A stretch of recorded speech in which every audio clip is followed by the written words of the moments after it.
Welcome back to another episode of the Speak for Yourself podcast. I am Casey, and I'm so glad that you're here. It's been a hot minute since we've been here. It's been 4 or 5 weeks. I had a back issue at first, and then I got over that. And about 2 or 3 days later, I caught a stomach bug, and I ended up having like highly inflamed intestines after I got over the bug, and it caused a lot of stomach pain for about 10 days, 2 weeks, something like that afterwards. So it's been dealing with a lot of health issues, but we are back in the full swing of things. And I am so happy to bring on our next guest. Please welcome Christina. Hey, Thank Christina. you. Hi. And you are better known on Twitter as Radix Verum. Is it Yes, Verum that's or Verum? right. Radix Verum is fine. So my very first question, and I could have maybe looked this up, but I want to know what the Twitter handle is from. Why it's not Radix? No, what Radix Verum is. Okay. So I feel like it's something I could have looked up, but I wanted the surprise. you could have looked it up. It's Latin for the root of truth. Oh, that's awesome. Which I I dig thought that a was lot. so cute. So like it used to be my my username like years and years ago online, you know. And it was sort of like a pen name for a while before I was doxxed. So it's just kind of stuck, you know. It's Yeah, one of I those love it. things That's that awesome. like, yeah, it's not going away. I like it better now that I know the meaning for sure. Really? I Oh. liked it before, now I like it more. So can you tell the audience a little bit about yourself and what you do? Yeah, sure. So I used to work in law, and I've been an independent journalist for a while, and now I am a filmmaker. And I like to kind of report on things that I think are underreported or things that I feel like I kind of tend to focus on government corruption because I feel like right now we have this big national security apparatus, but none of these agencies have any accountability or transparency. And there's nobody watching them, right? They're watching us, but no one's watching them. And I feel like somebody should be watching them. Well, that's always been the main purpose of journalism, to be honest, before it itself was corrupt, Yes, that's right. journalists and, legacy media. So now it's kind of upon the shoulders of the independent journalists. Yeah, right. Yeah, it's not, journalism isn't about speaking truth to power anymore. It's a corporate job now. And I think that the landscape has changed not just because of technology but because of corporate consolidation. So a lot of these corporate media, legacy media outlets, they're basically owned by like the same parent companies. There's like these like 6 multinational conglomerates that own these companies. And so when you think about it in that sense, that's really like a lot of control over the narrative, right? Sure. Yeah, but I think that that's failing now. I think that things are changing. So yeah. Well, so how long have you been in the business of independent journalism, and what made you change? You said you're in law before that. Mm-hmm. What made you switch? Well, it's a long story, but basically I didn't like working in law. You go into it. So like when I was young, I was in the criminal justice program in high school. Mm-hmm. And I really liked the idea of, justice and like holding the powerful accountable and stuff. And I thought that that's like how the legal system worked. Everybody grows up watching like Law and Order and CSI, and you kind of like have this idea that like law enforcement is always portrayed so positively, I think, in our media. So anyways, I kind of like went into it thinking that you're going to be facilitating justice, and then you realize it's a racket, right? And it's like a very corrupt entity, and you see the politics of it and the industrial complex of it, like the prison industrial complex and all of that. And it's like, oh, well, that's not helpful. So I think that being, just somebody that's like speaking about things from that perspective is interesting. I don't know.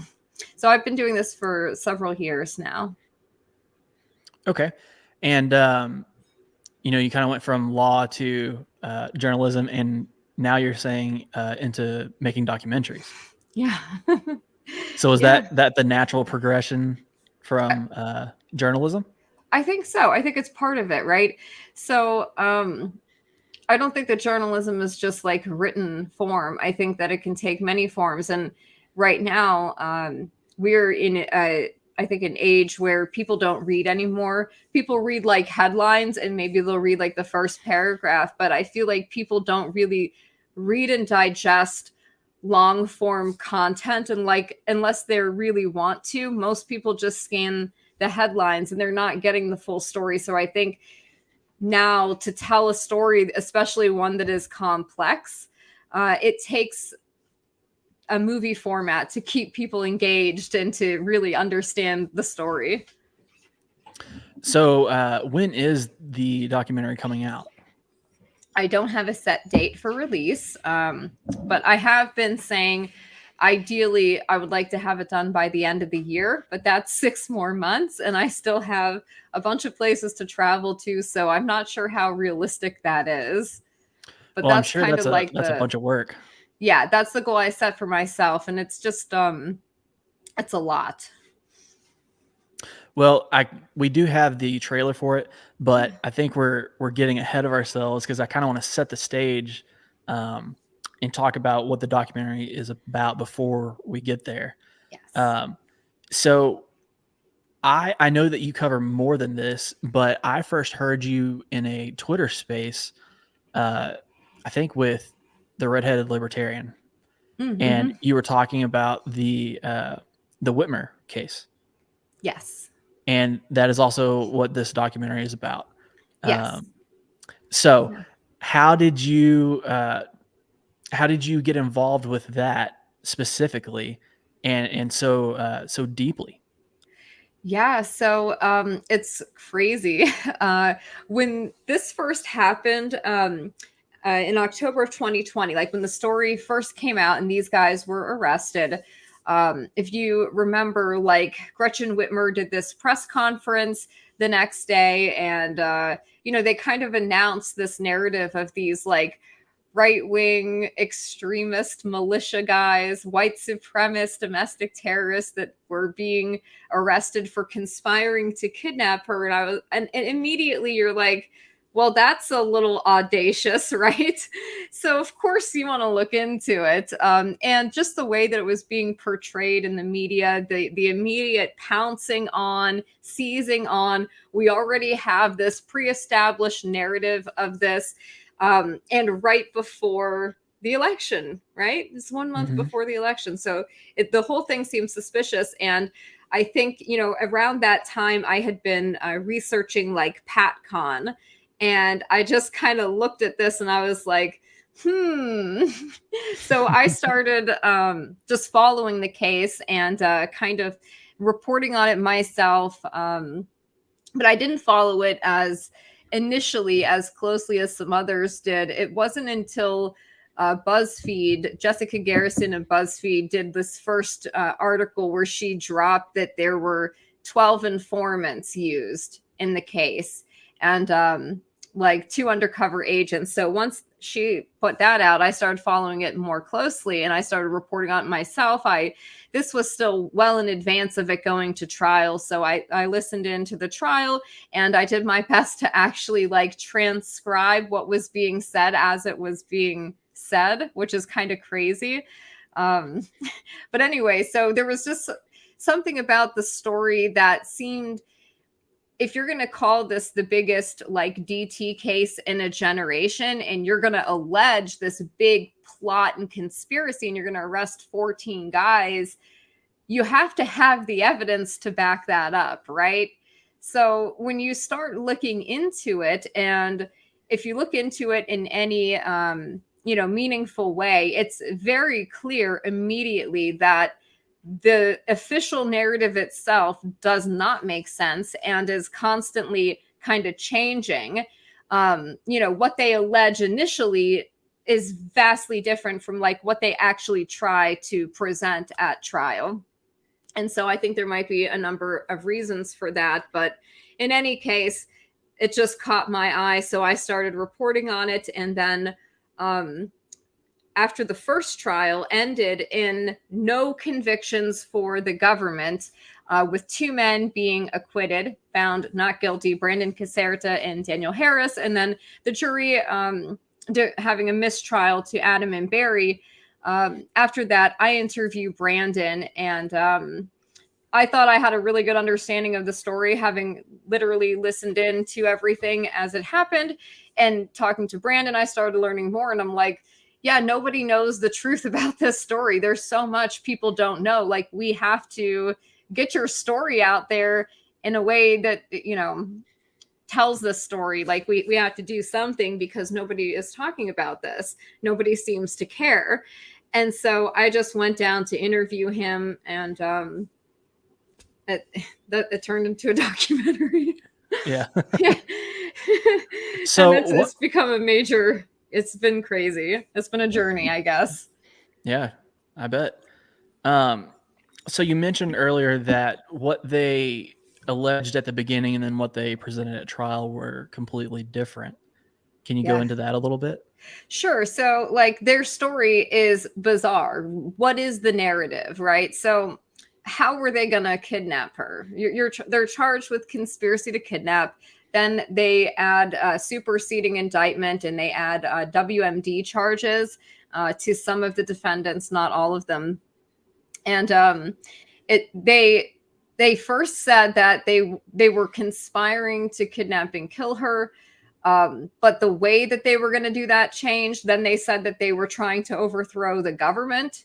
Then they said that they were trying to overthrow state governments, and they were going to storm capitals, like with a contingent of 200 men. They said that they were going to somehow take her in a boat to like Wisconsin and have a citizen's arrest and like a citizen's trial. Then they said that they were going to execute her. But like the story, it's not coherent, and it's constantly, well, which is it? They're doing all of these things? Really? How? No, it doesn't make sense. And the WMDs it's changed between themselves, each person that took the stand and gave testimony. Right. It constantly is changing. And then there's the omissions, right? Which is another key aspect to this. Like, if you read the criminal complaint, there is no mention of the role of the informants who led the entire thing. They make it seem like these people came together like organically, and there was this plot that they just kind of foiled. And that's not what happened. And they can't even claim that that's what happened, because as soon as their informants take the stand and start talking, they have to admit that they took leadership roles in the group, which they're admonished not to do, but they were doing. And then it comes out that, the FBI is like running these groups. They're planning the entire thing. It's so clear from everything that came out at Discovery that that's what happened. That they had to resort to sort of like a kangaroo court, trying these guys in the court of public opinion, and trying to tie them to Trump and claim that they were like radicalized Trump supporters when they weren't. Just kind of crazy things like that. And then the WMDs, what were the WMDs? Was it they claimed towards the end of this that they wanted to purchase explosives from an undercover agent, UCE Red, which is Special Agent Timothy Bates. But nobody gave money to this guy for a down payment for an explosive. So was that the WMDs? Or because then they say they had like unregistered destructive devices. What's a destructive device? Like, what meets the legal definition of that, right? So they'll talk about a firework that was purchased legally around the 4th of July by Barry. Barry lights off fireworks every single year. You can ask his neighbors. He always does it. So he had this firework. I forget the name for it, but I think it was like the presidential or something. It had some silly name like this. And one of these FTXs, Barry tapes pennies to the back. He's trying to weigh it down and kind of make a makeshift flashbang for the guys for their training. The government alleges that he was trying to turn it into like an IED, basically, and that the pennies were supposed to be some kind of shrapnel. And they try to bolster this by playing this audio of him where he's talking about the watch out for the pennies. They're going to fly off of there and they could be so hot that they could like put, they could go right through your leg or something. But he, according to Barry, he's telling people like this could happen, just be careful. He's telling them as they're training. He's not suggesting that like they're making an IED or something. So then they say that they put like black powder in a balloon with BBs or something, and then put the balloon in an oven and tried to detonate it, and it like smoked and went poof. Is that an unregistered destructive device? Really? It's like you have a bunch of guys that are like stoned and drunk, and they're with a group of other guys. They're trying to be cool and impress each other. So they're trying to like blow some things up, but we're not. That just sounds like a redneck Tuesday. It's exactly. It's like, this is stuff that like my brother-in-law used to do all the time in Loxahatchee, but it's just like, this is not what a normal person would think of when you think of IED or WMDs. It's like nonsensical. And so there were like several people wearing wires there they even got these guys like on film. They were filming. They had photographers like at these FTXs. So it's like, what are we supposed to be scared of? This is a destructive device, really? Or is it a pyrotechnic? Like, is the firework a pyrotechnic? And is that legally classifiable as an unregistered destructive device? I actually don't think it meets the legal definition and standard of that. So I think that's interesting. I think it's considered technically a pyrotechnic. I don't know if taping the pennies on it changes that and now it's magically an IED, but it's like, it's just silly stuff like this. We're going to throw these guys in prison for 20 years for that. It's nonsensical. Yeah, it sounds like it's quite of a reach, and they're just trying to slap these guys with whatever charges they can find. The first thing that came to mind whenever you said WMD and you started explaining it was, I was thinking of a Fed making a purchase from another Fed, and it's like that, that Spider-Man meme where they're like pointing at each other, that sort of thing. Yeah, it's funny because the government alleges that like this Luther, I think it's the Luther FTX, they allege that there's this meeting that occurs with some of these guys and mostly informants, right? So at least several people are there wearing recording devices, and they say that they create a circle of trust. And informant Dan Chappell, the main informant who has become second in command of the Wolverine Watchmen, but really the de facto leader of the so-called militia group, he's the one that's really carrying out the tactical training and stuff like that. He introduces Special Agent Timothy Bates, UCE Red, I think towards, it's either August or September, because it's like they want to the FBI wants to start wrapping this up because they themselves have set, I believe, a time limit of, we want to wrap this up before the election because I think it's done to influence the election. Yeah, of course. Right. So they're like, these guys aren't doing anything. The group is splintering, right? Paul Bellar has left in, I think, June or July of 2020. He moves to South Carolina. He's evicted from his home. He moves in with his father. So, the group is splintering. And then the FBI says, oh, no, we've got to stop that. We've got to bring people back together. We need to convince Barry he has good ideas, and we need to convince other people that he's the one that brought them together, not the FBI and their informants. So it's just kind of like, it's goofy like this. There's nothing they can show. Like, so for all of the thousands of hours of recordings, and all of this data that they've pulled, they had surveillance on these guys for a long time prior to their the official opening of like the Wolverine Watchman investigation. So some of these guys had been targets of different field offices or on their radar like for maybe 9 months prior, which is interesting. So they would have had all of their communications, and we're talking about terabytes of data. From all of that, you can't show us an audio of an agreement of everybody, these defendants that are co-conspirators. There's nothing of them on audio agreeing to a kidnapping. If there was, we all would have heard it. It had been played 1,000 times. That doesn't exist. And that's for all the defendants? Yes. In fact, what we do have is the opposite. So we have like Daniel Harris saying things like, this is picked up by an informant July 7th of 2020. He says, this is Daniel Harris saying, we are not going to be the aggressors in Michigan. The only time I think it will be reliable to be the aggressor is if there is a no shit effing civil war and it is being broadcasted. There's a statement where he says here on the 23rd of the same month, their ideas are improbable and impractical. We shot it down pretty quickly.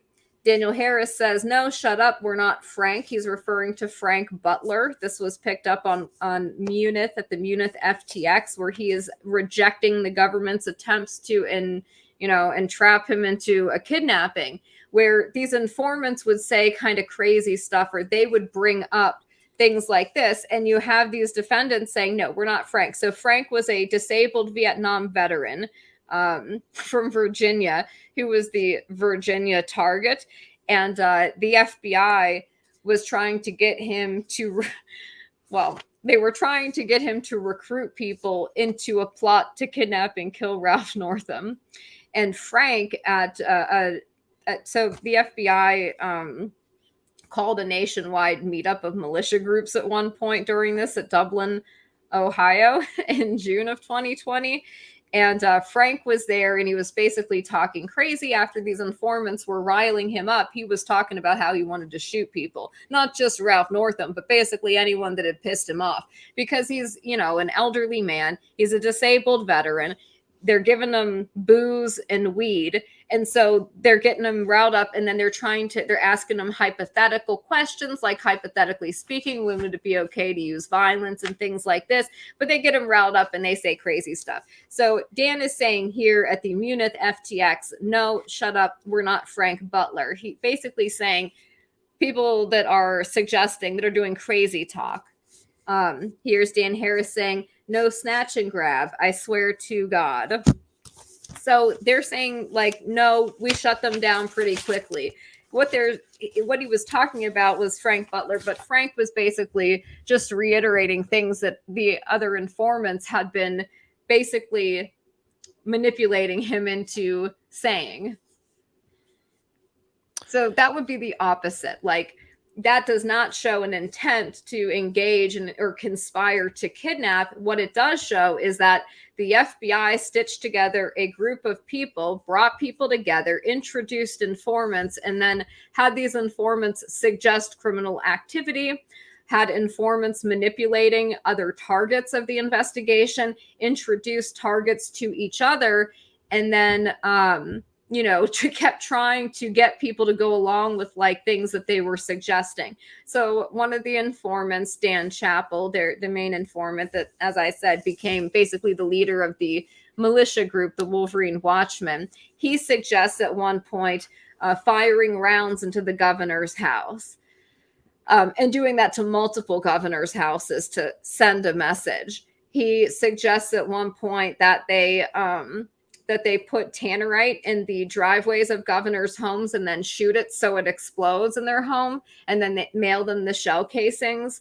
Like, he suggested crazy stuff like that. And what you have is people just like... That's a little worse than a firework. Yeah, not going along with it. It's like, so it's the government that is like suggesting this stuff and trying to make it happen. And then you've got a group of people who are like not really going along with it. And they're saying, how can we kind of manipulate this situation to make it look like something nefarious is happening here? So when they talk about like the field training exercises or FTXs, sometimes the government refers to it as QRF, like a quick reaction force, although the Watchmen themselves never referred to their exercises as a QRF or anything like that. They called them FTX, which stood for field training exercise.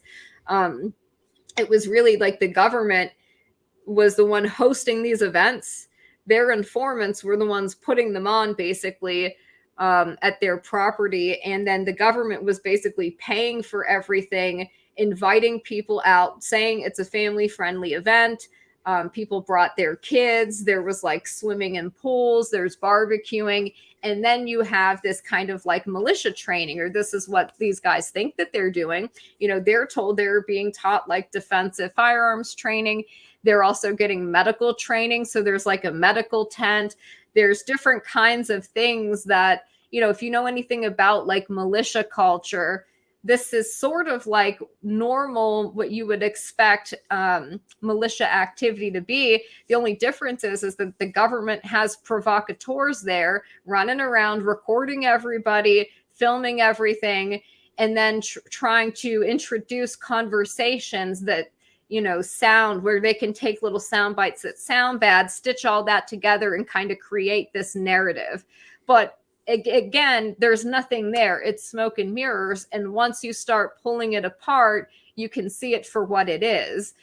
They're doing this stuff in very like theatrical, over the top ways, right? That's the FBI's plan. It's like they're writing a movie script and they're like, who's going to make the best scary, like far right extremist militia person? Like that guy, Brandon, he's got tattoos, he's got gauged ears, and he's like, he likes heavy metal and he wears black. Like, let's get him.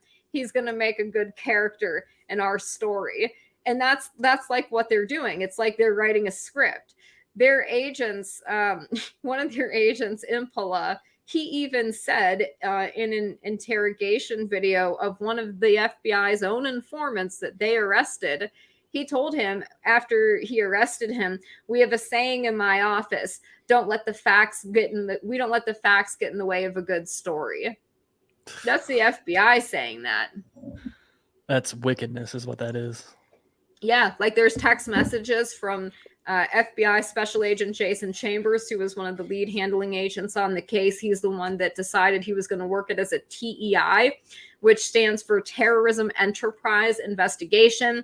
It's like a highest threat level classification inside the FBI for their terrorism cases, which basically gives them, first of all, you have to get signed off you have to get approval from your superior. You can't just say, I'm running a TEI investigation. You have to get approval, and then it gives the agents the ability to utilize more resources of the FBI. So like the kinds of things that they utilized for this investigation was drones. They had drones following people at like 7,000 feet, like physical surveillance, following them around in their day-to-day lives. They had planes that were flying at like 15,000 feet that were following people around, like following Barry around as he's like, because he's a truck driver, as he was going around the country, you know, just doing his job. It's pretty crazy. It is. Imagine how much money was sank into this. Just right. I can't even imagine with all the stuff that you just mentioned with the drones and the airplanes. Yes. I mean, I didn't know that aspect not of just it. that. I can't imagine how much money. Pole cams installed not just at Whitmer's vacation cottage, but apparently at Pete Musico's house, possibly at Ty Garbin's property in Luther, because we've seen maps that were drawn that have come out from Discovery.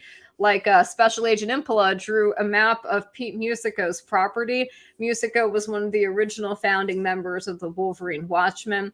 He has been convicted of providing material support in a prior separate state case, because this case was actually broken up into 3 cases: a federal case with 6 defendants, and then 2 separate state cases for providing material support for terrorism.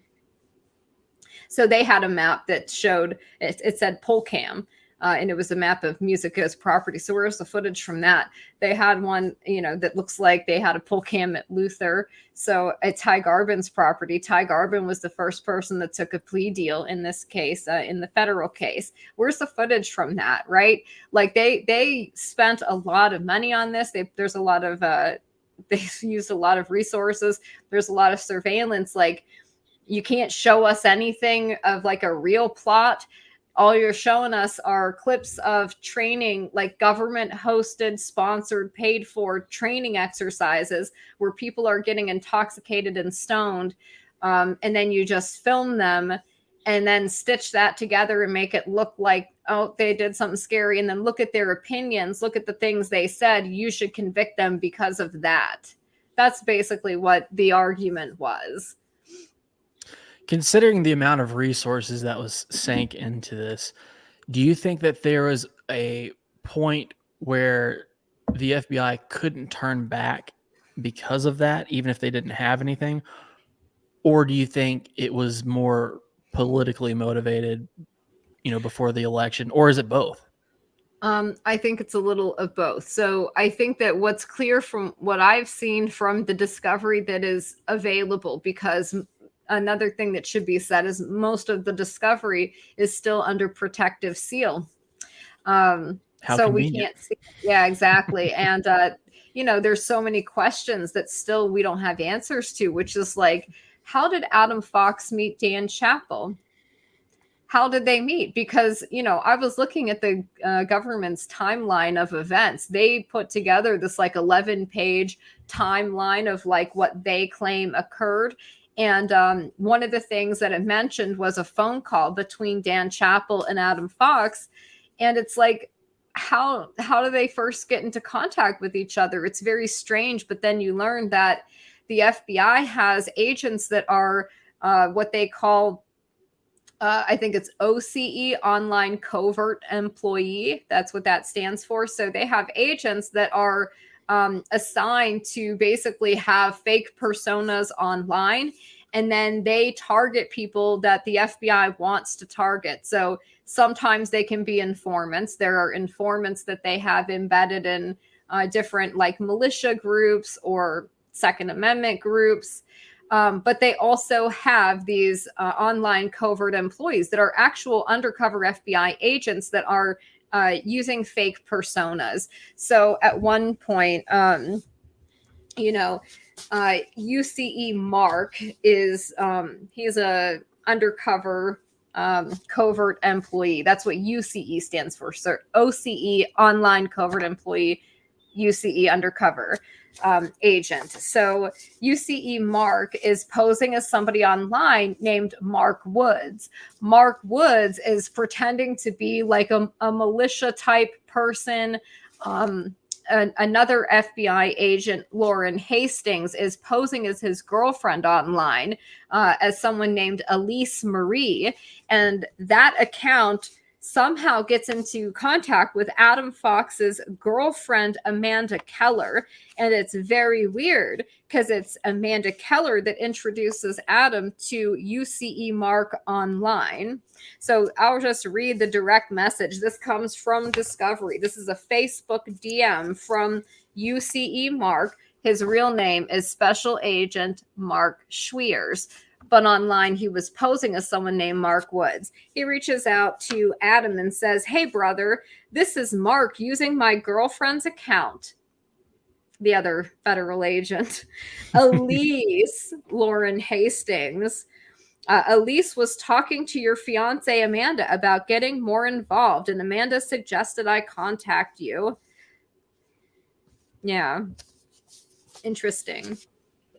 That was in June 22nd of 2020. That is when that undercover agent gets introduced. And this is how they do things. So they'll befriend people online and they'll work them for sometimes months to develop a relationship or an in with somebody. And then they'll manipulate events and they'll get people to show up. They'll introduce people to each other through things like this. I mean, it's why they had 12 informants and 3 undercover agents, because They had to.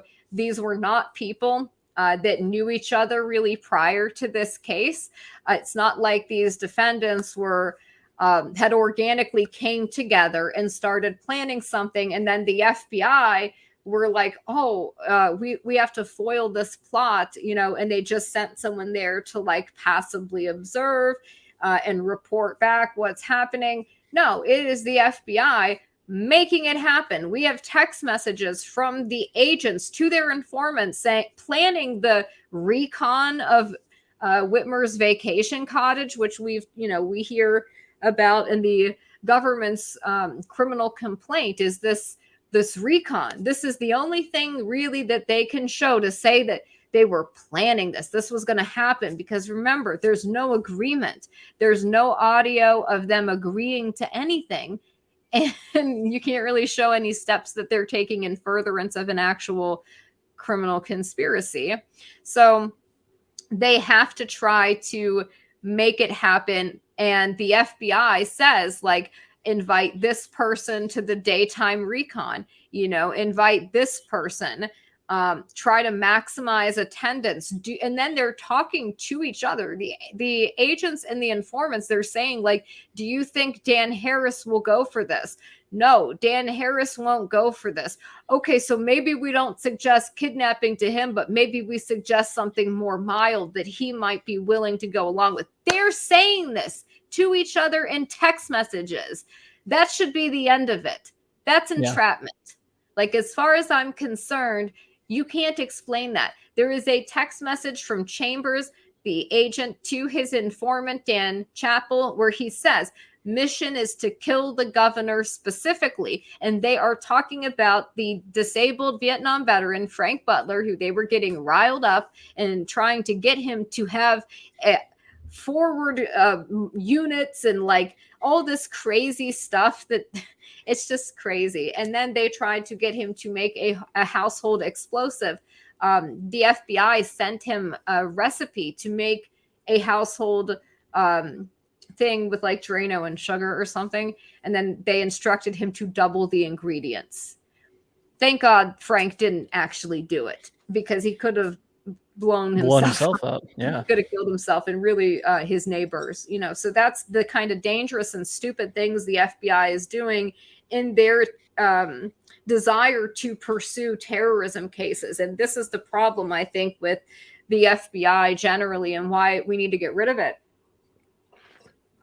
I'm not one of these people that thinks that it can be reformed. No, I don't believe it. It is shown that I don't think it justifies its existence. We've got 17 intelligence agencies. We have local, state law enforcement. We have DHS. We have these fusion centers. Do we really need to have like the FBI also?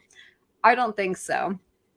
But this is what they do. It's like, in order to justify their existence, they are manufacturing these cases, and they have incentives. And it's to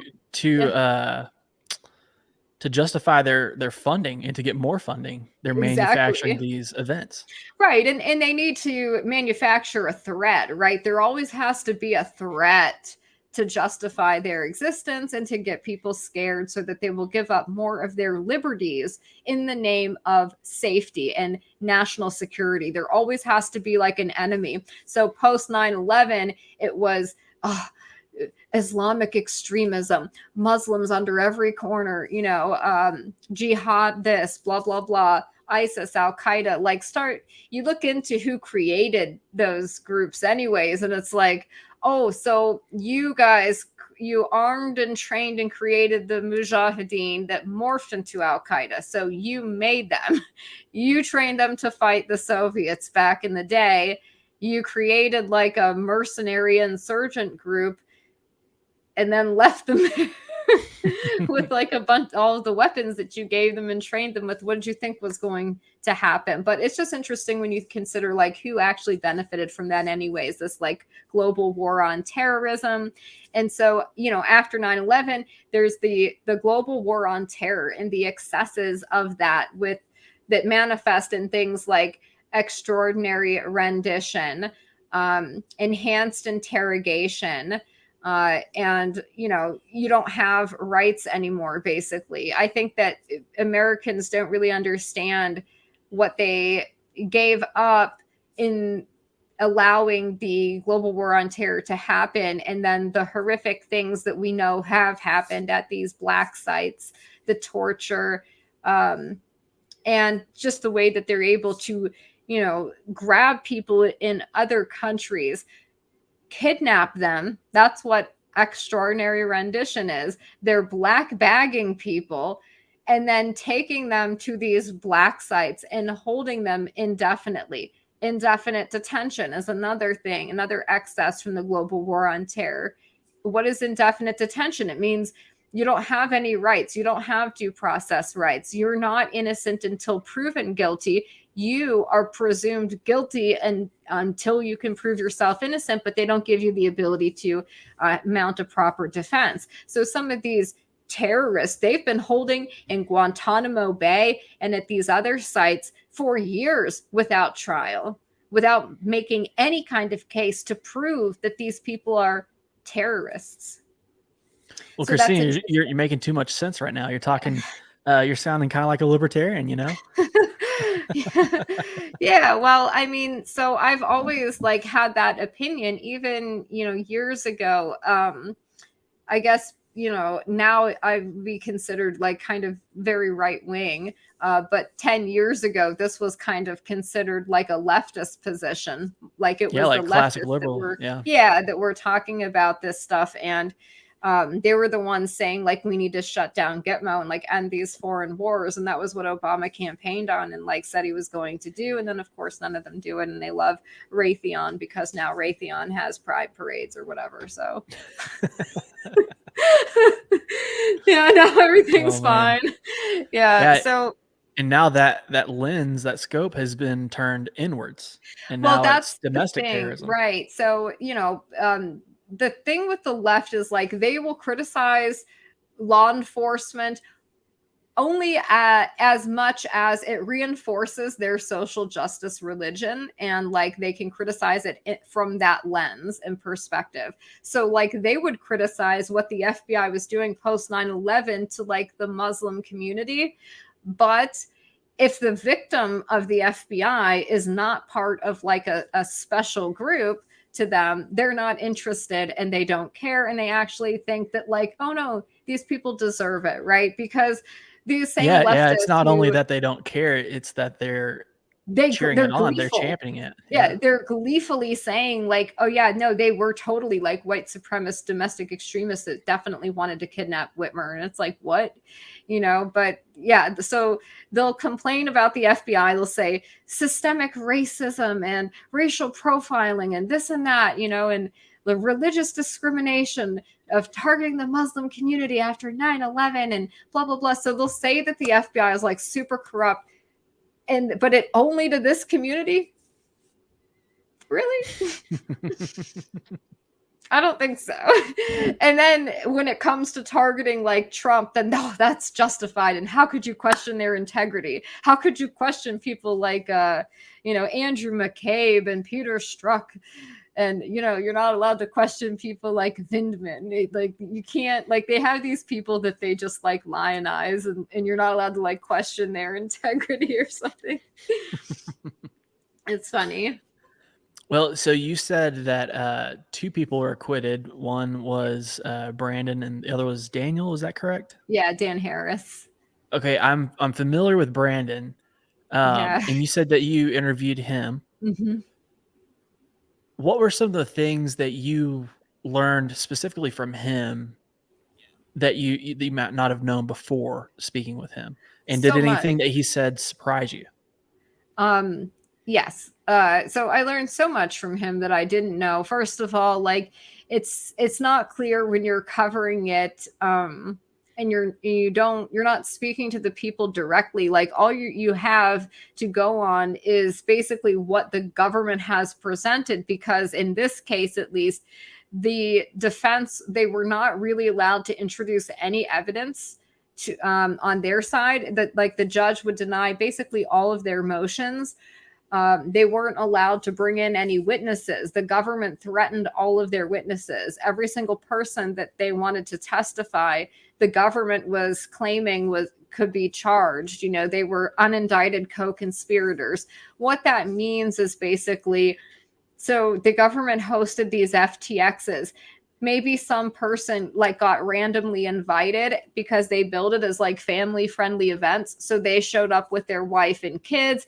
And now just because they were there, not that the government says they really did anything, but because they were there, they're an unindicted co-conspirator, because the government will basically now say, since they have framed these men for terrorism, that just because you were there, you were providing material support because you showed up. So for the Null brothers, they are defendants in a state case that is going to trial this August for providing material support. The government is saying they provided arms because they brought their legally owned firearms to a government-sponsored FTX. And so now the government says, so because you attended this FTX, and then the people that hosted it with the help of the FBI, we framed them as terrorists and charged them as well, nobody's been charged with terrorism. That's another thing, but they'll say it. But anyways, they say you're providing material support. So that's the other thing. They do this with the January 6ers too. They call them insurrectionists. They'll call them terrorists or whatever, but none of them have been charged with terrorism. So they were charged with conspiracy to kidnap and WMDs and stuff like that. And there are terrorism enhancements and there are leadership enhancements as far as sentencing goes, but they have not been charged with DT. You know what I mean? Mm-hmm. Yeah.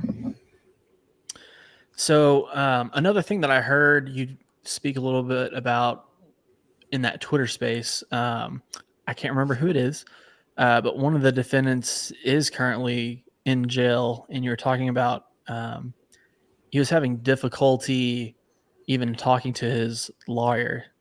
Is that ring a bell? Yes. Okay. So Barry and Adam were the ones that at the first trial, the jury couldn't decide. So they acquitted Daniel and Brandon. They said, yeah, yes, they were entrapped, first certain, but for Adam and Barry, they weren't quite sure. They thought, yes, but so Barry did say some things that could be, you could look at it badly, but if you understood the context, you'd be like, okay, it's totally different. And that's just another aspect to this. There are certain things that in one context are completely innocuous, but presented in a certain way can be made to look really nefarious. So for example, say that you don't know you're being watched by the FBI, but you've got your shed and you've been working on some project, in your shed for a while. And you get into a fight with your wife and you tell her, you're a bitch. I don't want to see you again. And you storm out. And then you go to Home Depot and purchase a hammer and some tape and some rope, and some nails or whatever. And then you leave, you go back home and you go in your shed, and then the government comes and arrests you for conspiring to kill your wife. And they say, we've got you on audio. Listen to this audio. And it's you yelling at your wife, calling her a name, saying, I never want to see you again, storming out and slamming the door. Then they say, we've got you on camera at the store buying the hammer that you were going to kill her with and the tape that you were going to use to cover her mouth and the ropes. We've got the receipt from the store. Do you deny it? You were going to kill her. Admit it. You were conspiring to kill her. That's what they can say. And to some people, they might look at that and not knowing the context that I explained earlier, they hear this audio of this guy yelling at his wife, saying, I never want to see you again. And then they see this video of him in the store buying something scary. and there's this receipt and the government says he was planning to kill her. You know, there are some people that to them, they might think that's plausible, right? Sure. But in the other context, in the other light, it's like, nope, these are two unrelated things. Just a husband get into a regular fight with his wife, and then he just went to get stuff for his stuff he's working on in the tool shed. Could be totally innocent, but can be made to look very different from what it really is. And that's also why, like, it's so interesting to me when people immediately want to rush to have like an opinion on something when we only have like a little video clip of something that happens, you know, where there's some incident. Like, we'll just do example, like the pregnant nurse and the guy with the bike, that where they fought over this bike and who reserved this bike or something. So many people were on, you know, either side of that were rushing to condemn this woman or condemn the kid. And it's like, you really don't know the full context of that situation. You could be totally wrong. Why are you rushing to, you know, comment on something you really don't know anything about? Sure. Yeah. Yeah. Well, do you want to talk a little bit about the documentary before we show the teaser? Oh yeah. And just to go back. So I kind of went off on a tangent, but Adam and Barry were in they were mistrial, first trial. They were retried again, just the two of them. The government really controlled that, so they got their convictions. I had been interviewing them for the documentary prior to their sentencing, at Barry's sentencing in particular. So the night before his sentencing, I asked him, do you have anything that you want to say before your sentence tomorrow? Like, do you want to make a statement? You want me to record it? I'll put it out there on my channel. You know, I don't know how many people will see it, but I just wanted to give him a chance to have a voice, right? And he said yes. So I put out a statement. You know, he made a statement. I kind of put it out on my channel, and the next day, his sentencing. So I put it out at like 8:00 at night. His sentencing was the next morning at like 9:30 or 10 in the morning. And the prosecutor was quoting from his statement, like that I put out on my channel. They were saying that he is unrepentant. He's completely radicalized. He won't take responsibility. He's talking to the media. In fact, just last night, he gave an interview to the media, and he was saying that the FBI framed him. He is still like not taking responsibility. So if you don't admit to something you didn't do, like, oh, now you're not taking responsibility. And they said that he was unrepentant and completely radicalized. And then they likened him to the blind sheik. And they claimed he was the spiritual leader of the group, which we've never heard before, because it's like, where does this religious component even come into? Like, this wasn't like just another angle that they're going to try. They just make this stuff up because they're used to like doing this to Muslims and saying that they're part of like ISIS or Al Qaeda. They make up this stuff like spiritual leader.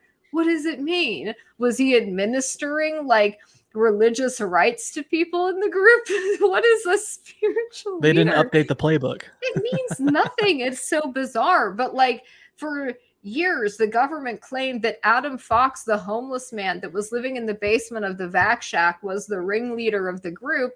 They give him 16 years. The next day they sentence Barry. And again, it's right after he's given me a statement. And they say, actually, Barry was the real ringleader because he was the spiritual leader.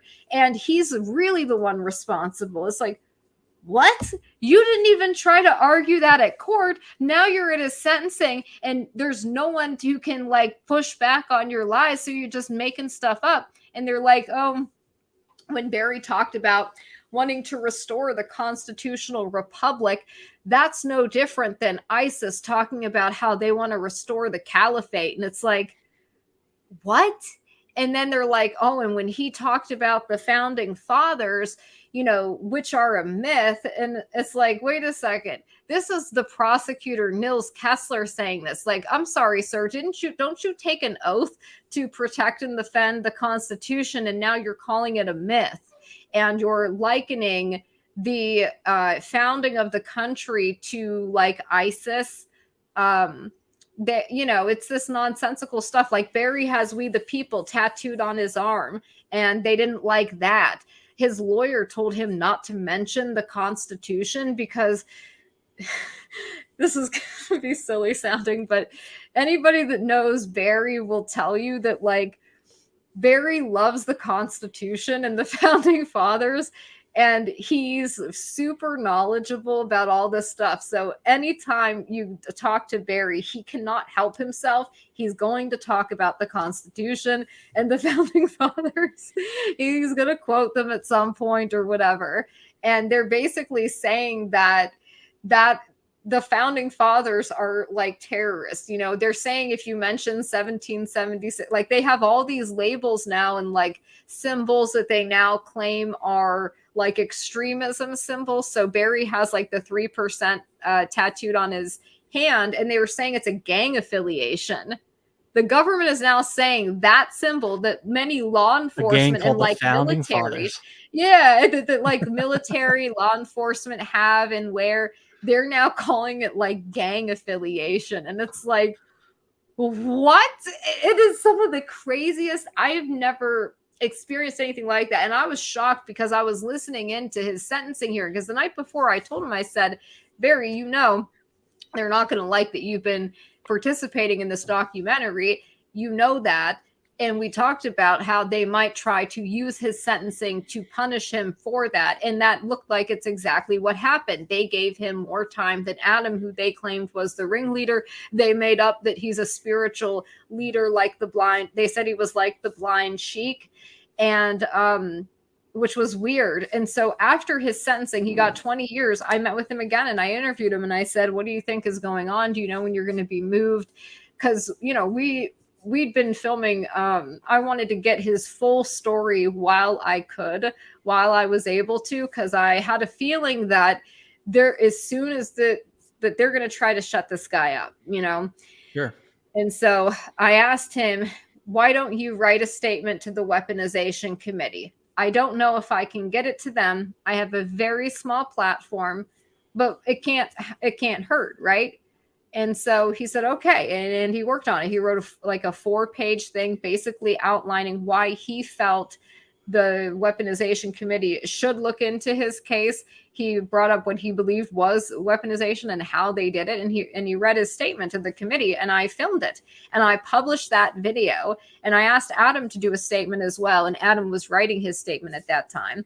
So, as soon as I published Barry's statement, the next day, Adam and Barry both got moved to Supermax. They got shipped out of Nuevo County, both sent to Supermax. Adam was shipped to Florence in Colorado. Barry was sent to Terre Haute in Indiana. And these prisons are for like killers, like El Chapo and Terry Nichols are at Florence where Adam is. It's people who are basically serving life sentences already and also have been a problem or are involved in like serious organized criminal activity, like multiple time killers or whatever.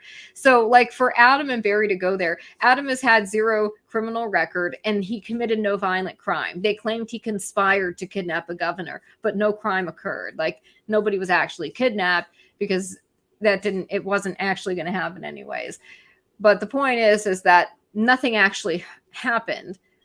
You know what I mean? So that should be taken into account when sending people to these facilities. I could see maybe sending them to like a federal prison or something, but to send them to Supermax seems totally unjustified. And if you look at the criteria as well for the Supermax, it doesn't seem like they would fit there or that they should be sent there. And it's like, well, what's the justification for sending these guys there? Why was it right after they did, you know, I put out Barry's statement to the weaponization committee? That seemed highly unusual because, you know, I don't know for sure. I think someone would be able to find this out though. What is the usual time frame for when somebody is sentenced to when they're moved out of Nuevo County? Because Brandon told me when he was in there that he saw people would get sentenced and They were usually there for at least a couple weeks, if not sometimes a few months before they were moved to their final destination. So if that's the time frame, then it seems like this was expedited, and it seems retaliatory for their participation in the documentary. And moreover, as you said, they're being prevented from speaking to people. So when they were at Nuevo County, they were allowed to have phone calls with their family. As long as they had the money in their commissary, they could make calls. So it's like $5 for a 15-minute phone call. And so they were able to call their families, but they get the 15-minute phone calls. They were able to do video visits, 40-minute long video visits. That was fine, apparently. And they were able to do that for a while. Now, all of a sudden, they get moved to the Supermax, and they're not allowed to have phone calls anymore. They get one 15-minute phone call per month. Wow. No video visits, nothing like that. And then their ability to communicate, like, and write letters, is also limited because they don't give them stamps. They don't give them envelopes. They get a 3-inch long rubber pencil to write with, which is just, it's insane. You know, try to do that. Take a pencil, break it. It's not going to be rubber, but try to write with a 3-inch pencil. So they make it impossible for these guys to communicate with their families.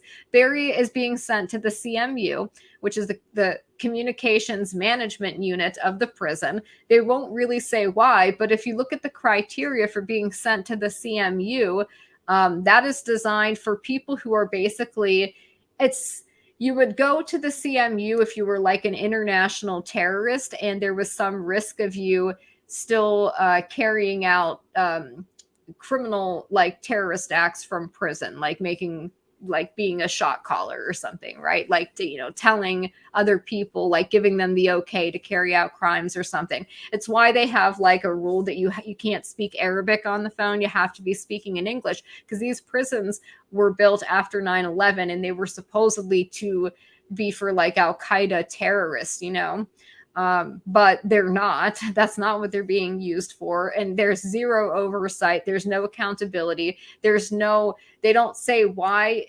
was he being sent to CMU? Because first they said he was going to go to AdMax. Now they're saying CMU. Why is he being sent to the CMU? And again, that is designed to highly restrict his ability to communicate with anybody.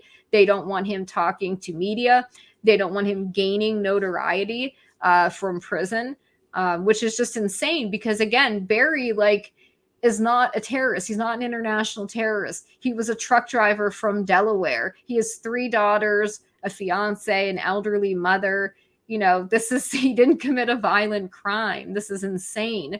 But it shows, though, that the lengths they're going to try to shut him specifically up should be terrifying to people, because I think they're trying to get him killed. And that's my concern, and preventing him from being able to communicate. And he told me, by the way, that this was going to happen. He actually predicted that they would silence him. They'd prevent us from speaking. Eventually, they'd prevent us from even being able to write letters. And then he said there will be an accident that happens in prison and he'll disappear, and we'll never hear from him again. And it's been, I thought he was being a little bit paranoid, because anybody would be if you've been in prison conditions and you're still in prison. And, I thought maybe he was being kind of paranoid. And then the things he said were going to happen started happening. And I was like, oh my gosh, this is insane. And other things happened around that same time also, to me personally, that I think were intimidation techniques or tactics, and a provocation that I will not ignore. So it's just kind of like, it's been crazy. What were those things? I don't want to talk about it, but okay, we'll just say soft raid on my home. Oh, wow. Well, you brought this up, you kind of touched on it a little bit, but one of the reasons that you would move someone to Supermax that is undeserving of that is to put them in harm's way, and that would be my guess towards it, and to silence them, of course. Yes, exactly. To put them in a CMU, it tightly controlled communications. The other thing that's also going on too is it's a psychological technique to break these men spiritually, to make them feel like they have no hope and to completely demoralize them so that they give up trying to get their story out, and to talk to me and things, like that. I think that that's a big issue. I think that they know they messed up with this case. They don't like to lose. And the narrative on it is falling apart so fast that I think that they're terrified because they remember this is still an ongoing criminal matter. We have another state case coming to trial in August with 3 guys. So this is still ongoing. And I think that they see these guys getting their story out there as a threat to that. Yeah. Yeah. And the last thing that you want if you're the government and you don't have a rock solid case against these people is to have them speak out and tell their story. Right. Or to have somebody making a documentary about exactly. It. Yeah. Right. Well, do you want to say anything about the documentary before we share that trailer? So I just want to say I am super proud of the trailer. There's still a lot to be done. It's a massive project. Just to kind of explain the timeline of events here, we're talking about several years. We're talking about 14 men that were arrested in October of 2020. We're talking about FTXs that sometimes had 30 to 40 people maybe at them, 20, 30 different people. So we're talking about lots of witnesses, lots of unindicted co-conspirators. It's a massive story to try to piece together things that happen because there's so many holes in the government story. There's so many things that we still don't know. And the purpose of the documentary is to fill in that background information from primary sources and so people can understand the full context of that story. So the trailer basically is it doesn't give away everything that you're going to get from the documentary, but it does give you a good idea of what to expect. Awesome. Let's get it going. I'm going to make it full screen. That. Earlier today, Attorney General Dana Nessel was joined by officials from the Department of Justice and the FBI to announce state and federal charges against 13 members. Oh, no. I'm not sure why that's not playing volume. I can hear it. Oh, you can? Yeah, I can hear it. Oh, weird. I could not hear it at all. Oh, it's so strange. Let me start over. I'm sorry. It's okay. All right, here we go. Earlier today, Attorney General Dana Nessel was joined by officials from the Department of Justice and the FBI to announce state and federal charges against 13 members of 2 militia groups who were preparing to kidnap and possibly kill me.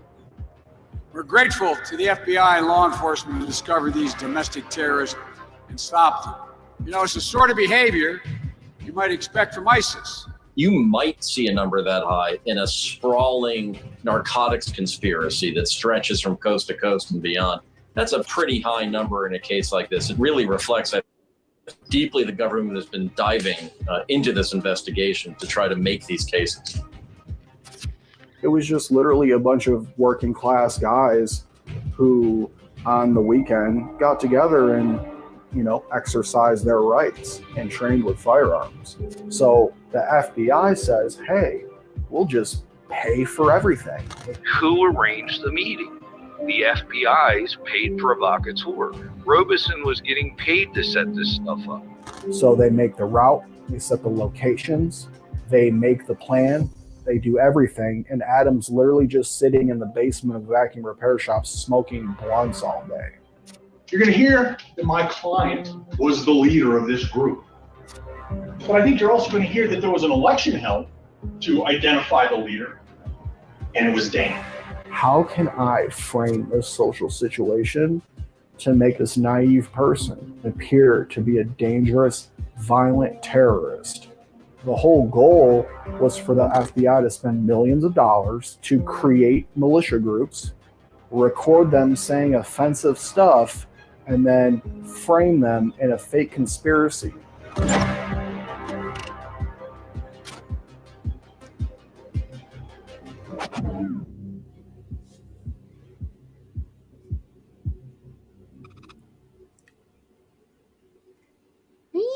Awesome.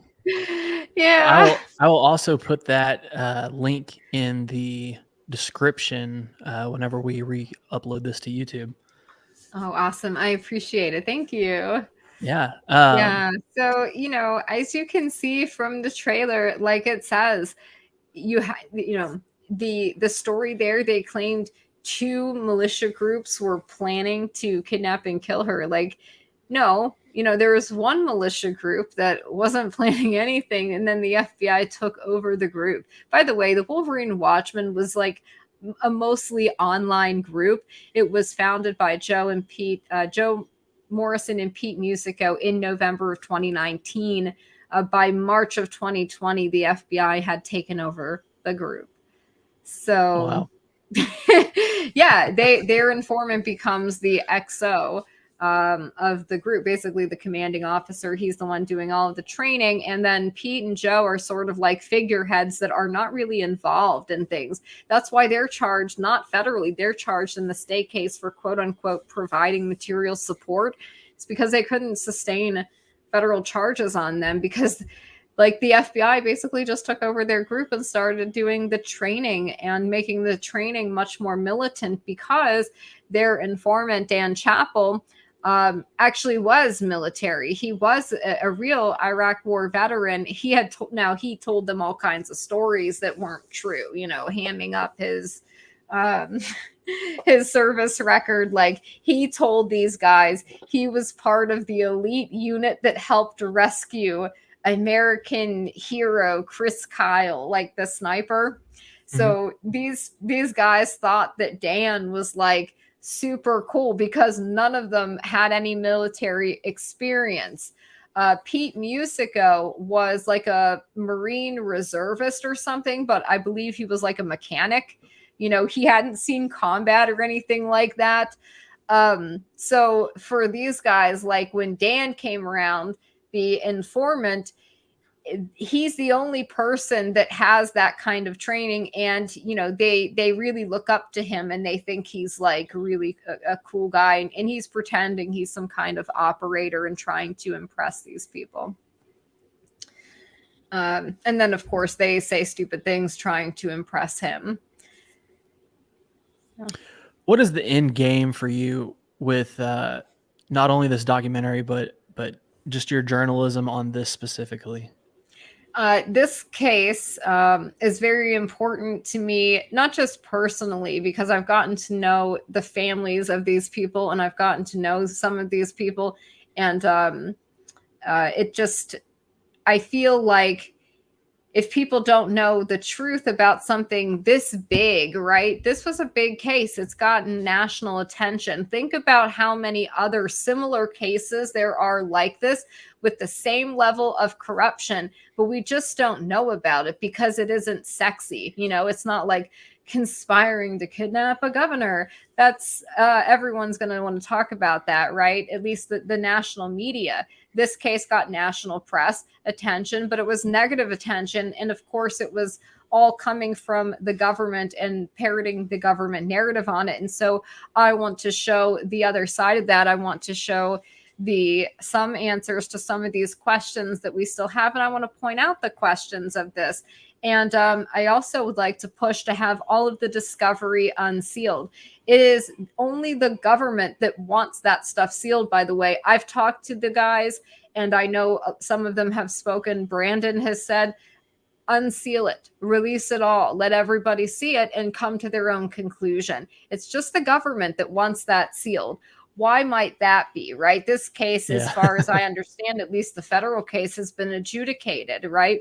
Adam and Barry are appealing their convictions to the Sixth Circuit, but the appeals process could take a long time, possibly years. And again, an appeal is not relitigating the case. What the appeal does is say there are some legal issues, technical issues, right? Like maybe the judge made an incorrect ruling on one thing, or there was a couple issues with that. But from what I understand, they're not being able to really communicate with their appeals lawyers, and their appeals lawyers do not seem concerned about their conditions of their confinement. They're not really and as far as I can see, doing anything to help them.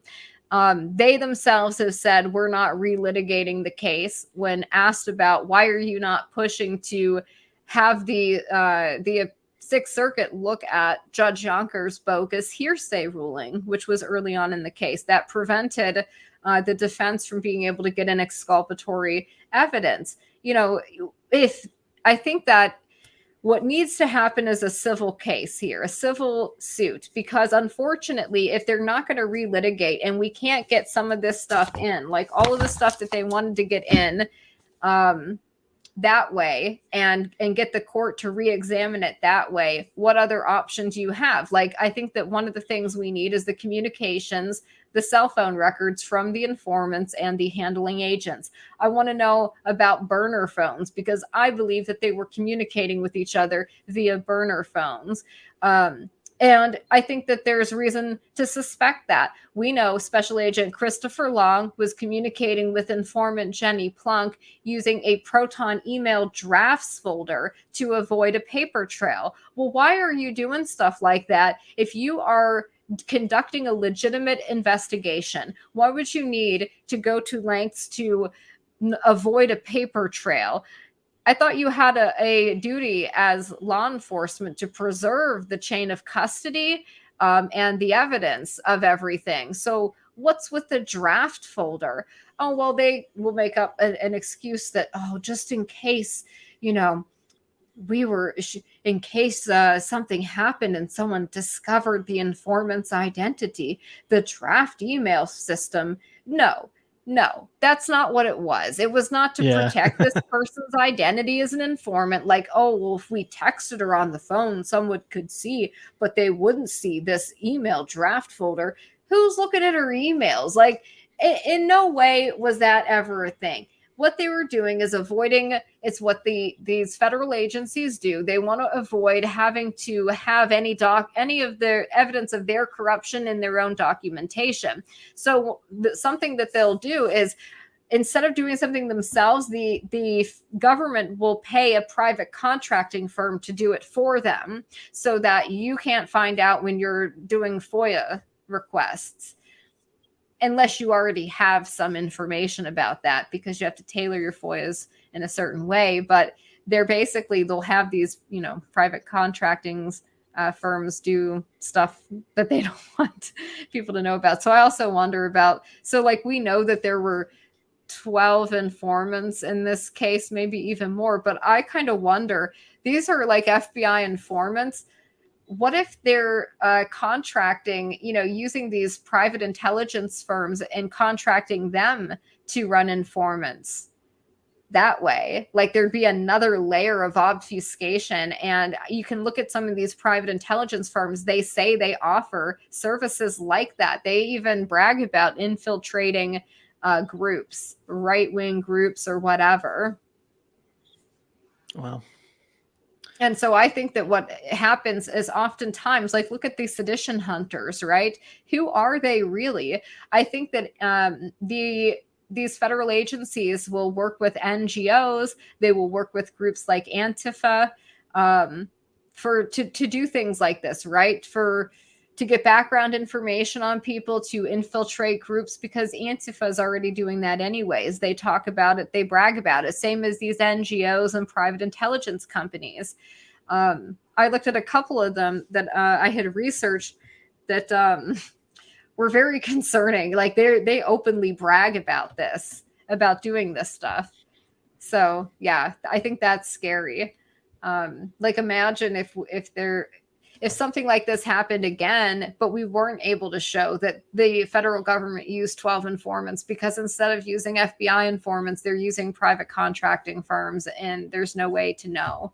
Like, imagine if something, and then you just think, how many times has don't that give them happened? ideas, We don't Christina. know about it. They are smarter than me, trust me.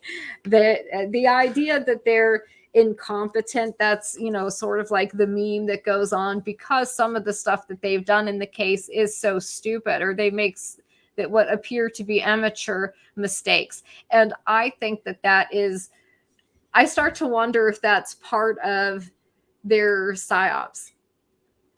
Yeah, it could making you be. think that they're just like these bumbling idiots, you know.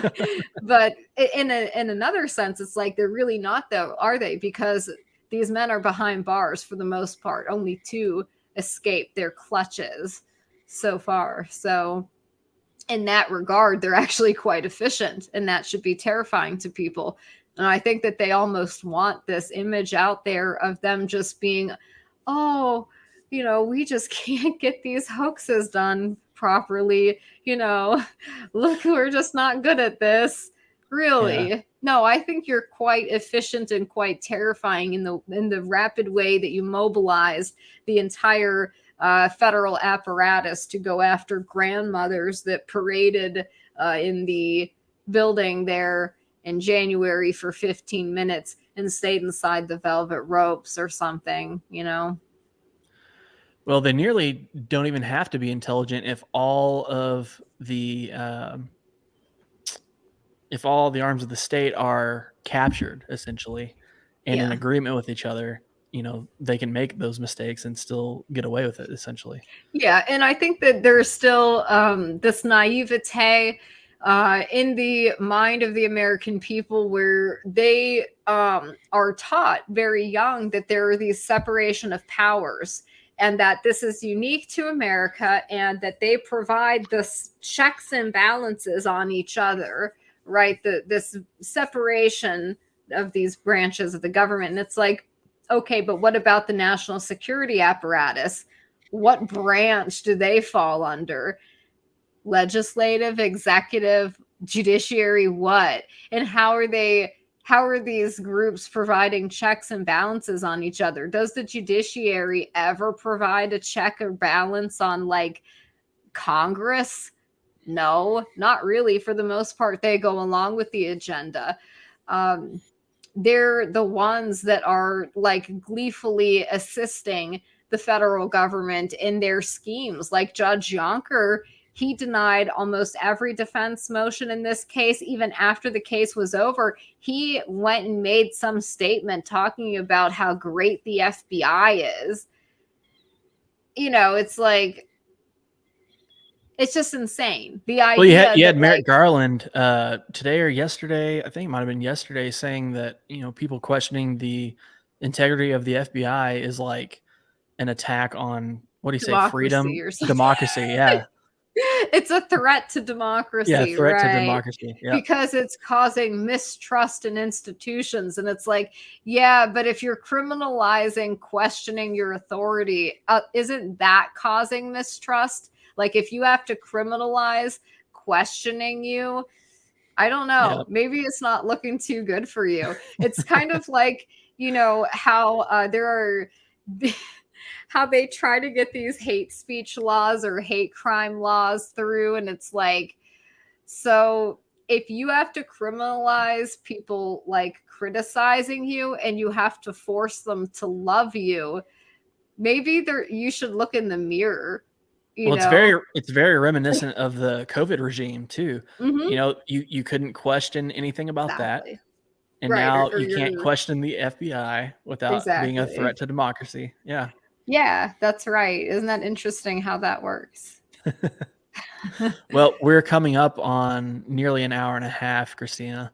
I'm a huge fan of your work, and I can't Thank wait to you. see the rest of the documentary. Do you want to plug anything before we go? Yeah, sure. So I'll say that right now, I'm trying to wrap up my final interviews for the documentary, which involves extensive travel and it costs a lot of money. So we are still fundraising for the documentary. I'm thinking that the best way to do this, so I've got to go to several different states and they're not close to each other. So I had to go like this way and then that way and then this way. So if I'm thinking I do it all at once and try to turn it into like a road trip or something. Because I was just thinking, do I want to buy plane tickets, rent a car, pay for a hotel for 5 different places, make 5 different trips? Or what if I just did one trip and I just like hit all of the places? And instead of having to buy 5 plane tickets, I don't have to buy any. And I just do the I rent an RV or something. But I was looking into that, and oh my God, it's so expensive. It's like $130 to $200 a day. And that does not include gas or anything. And I was like, oh my gosh. But I haven't done the math yet, but that might be more expensive than just plane tickets. I know, but well, so if I'm getting them on short notice, I don't know. And then I also have like film crew people too. So it's multiple plane tickets. It's not just one. Gotcha. So I don't know. It might be cheap. It's just it's a pain in the butt. And I've never been in an RV, but like I am not an outdoorsy person. So it's just like, oh God, this is going to be horrifying, I bet. Things do we do. Do you have a GoFundMe or what's the alternative platform for that? GiveSendGo? Yes, if you go to the website, it's just knkfilm.com. I have it right under my name there. There's a donation page. There's a page that says donate. We have a GiveSendGo there.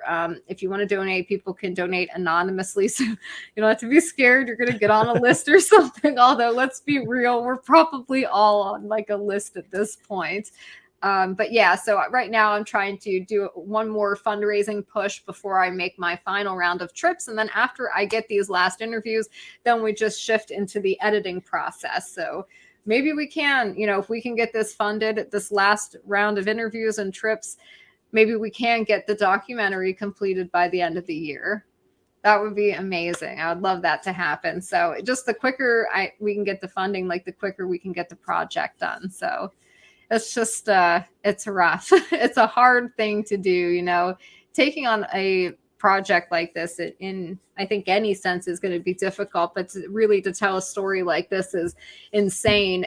For example, right, the government claims that these guys were going to kidnap her, and like they went up to her cottage and they wanted to see, like, they said something like they were going to, I guess, somehow transport her across the lake in a boat or something, and then have another boat meet them. And then like no one even knows, like when the FBI was pressed about like, well, how were they going to do that and when, and what was the plan here? Whose boats? Whose boat? And then are they going to go in Lake Michigan in October? Because the FBI claims these guys wanted to do this before the election. And it's like, so when then? In October, they're going to kidnap her, and then they're going to go across Lake Michigan in the middle of winter or something with the choppy waters, and then somehow get her to where? Wisconsin, where your informant Steve Robeson lives? Like, what? It just is nuts. It's crazy. So anyways, I want to go show people though, because they claim that during this like fake night recon that the FBI drove these people to and told them they were doing land navigation training.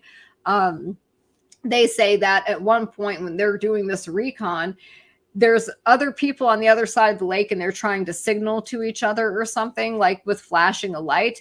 And I'm pretty sure it's that isn't possible, what their agents described on the stand. So I actually want to go up to the lake and show people what it really looks like, so they can get an idea of like, is this even physically possible? Like this narrative that is being alleged here. And I just think that people need to see these places to understand like what is really being alleged here, so they can see how kind of crazy and like not even possible this was, and really how stupid. So that's another part of this, is like going up to this lake and trying to get footage there in addition to everywhere else. So I have to go back to Michigan again, and I've already been there twice. So it'll be fun. But yeah, that's it. That's the only thing really. You can find everything about the documentary from the website. I try to be very like responsive to people. If anyone has any questions or if anyone wants to help, I've had people offer, that everybody has things that they're good at, I guess. People have offered to like do music for the documentary and stuff. So if anyone has anything, if you want to offer to help in any way, we have contact information on the website. There's a contact page with an email address. You can get a hold of us that way. And there's also an about page. You can read more about the project there and find our social medias, and then you'll get up to date with every time I put out an update. Awesome. Well, everybody go donate. And if you have any special skills, go offer that. Yes. I'm going to put links in the description when we're done here. And everybody go follow Christina on Twitter. She's one of my favorite follows. Oh, thank All you. I appreciate that. All right, we're going to get out of here. Guys, remember, if anybody offers to train you, it's probably a Fed. See ya.